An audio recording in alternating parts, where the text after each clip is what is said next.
So figured we'd take a minute, explain to you kind of where we're at with the Camaro, getting ready for the Pikes Peak Hill Climb, a little bit about what we've done, why we've done it, and what we're hoping to achieve. To start with, you'll notice the entire front end is all brand new. That was kind of a necessity. When you wreck the front of the car and knock it off on a mountain, you kind of have to build something new.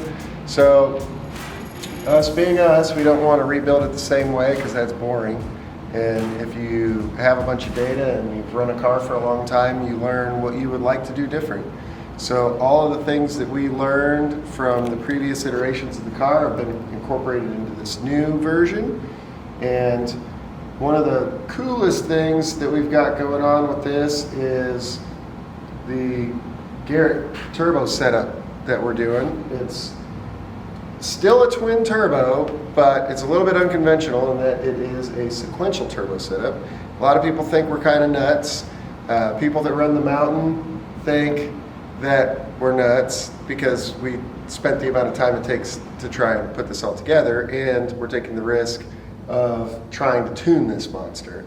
So there's two really big difficult things for making something like this happen. One of the first is it's really difficult to package because it's a lot of plumbing, a lot of tubing, a lot of moving parts, and a lot that can go wrong. So I spent a whole lot of time on the fab and the design of the fab because I wanted to try to make sure that it was going to be as tightly packaged as possible, but also as robust as possible and able to take the extremely high temperatures that we're expecting to see in this area. So that's why all the plumbing is stainless hardline and everything is kept really compact. There's no rubber or anything in this region that could end up getting melted. We try to keep plastic, anything like that, to a minimum. There's not even any O-rings because we're worried about O-rings causing failures. So a lot of thermal management going on here and trying to just really keep it in mind what can go wrong. All right, so one of the cool things that we did is we redesigned the suspension based on the aerodynamics, which a lot of people aren't currently doing with what they're building in our industry, but we wanted to kind of start trying to break a little bit of new ground. If you look in here, you'll see that the suspension is all together and you can see right through it. So what we're hoping for is the aero bits that are in the front of the car need a lot of airflow. On the exit of the splitter diffusers, this whole suspension is designed around being as aerodynamically transparent as we can make it while maintaining the best geometry possible. So it has very similar to the same geometry as what we've always run on this car, but a lot of the components have been moved out of the airstream. So that's going to be a really big deal when it comes time to trying to generate front downforce. So one of the most complicated parts of getting a system like this sequential working is the electronics.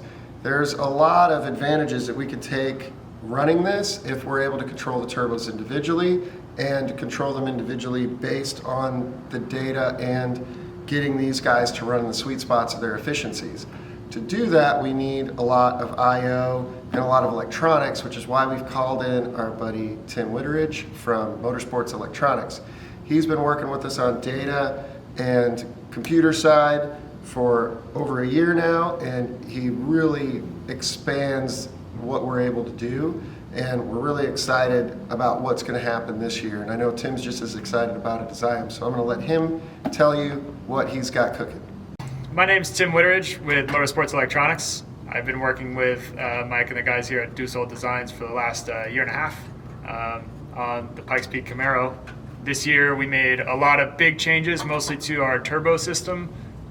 That kind of goes beyond the control of the standard Motec M1 series software. So we've gone ahead and written our own custom firmware in the M1 to control the compound turbo setup, along with adjustable assists for the new electric power steering rack that Mike fitted, as well as some other CAN expansions and some other software features that are specific to Pikes Peak. That the general Motec doesn't do on its own. But one of the great things with the Motec M1 is that you have the ability with custom firmware to write your own software through the dealer network, which is great. And Motorsports Electronics is is a dealer that is able to write this firmware. So we're taking advantage of that with this project. So one of the big challenges was coming up with the the compound turbo. I'll start over. One of the challenges we had was coming up with the kind of turbo boost control for the mountain that made sense with two turbos. One is referenced to atmosphere on the input, and the other has boost pressure from this turbo as the input. So the two boost controls work differently, whereas this one you have to control boost based on the ambient pressure. The high pressure turbo, you have to control the boost based on the pressure of this turbo. So you actually have kind of a daisy chain effect where what this turbo is doing affects what you control on the other turbo. So we have lots of sensors on these, and we measure the speed on both, so we can actually calculate the efficiency of both turbos. And knowing that, we can keep both turbos in the most efficient parts of the compressor map, therefore reducing our inlet air temps and the actual work that has to be done by the turbo. So we also increase the exhaust efficiency, and that all adds to the horsepower.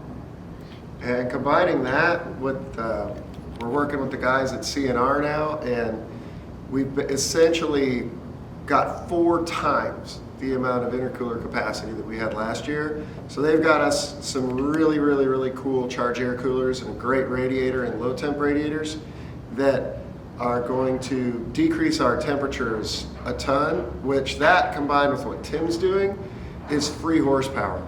So anytime that you can make the same amount of boost with less heat, you're making more power with the same amount of stress on the engine, which is all good things. So we're going to drive the motor less hard than we did last year and get more power. And all of that is good. It helps us with longevity. And also we've kind of got this little thing where Tim and I want to have the most powerful car at the top of the mountain this year. And that's part of what's up with all of this. And we think we can get there. All right, so we're still doing a lot of fab on last minute things like mounting coolers and plumbing and stuff like that. Hoping to have it on the dyno in the next couple of days so that Tim can dial in that crazy new boost control and the fresh air anti-lag, which we didn't touch on, but we will talk about it later. After that, we got to build all the aero bits and body bits and install those and have it at the track within less than 2 weeks. So we need to get back to work. We'll catch you guys later. And as always, like and subscribe. And if you haven't liked and subscribed yet, do it this time.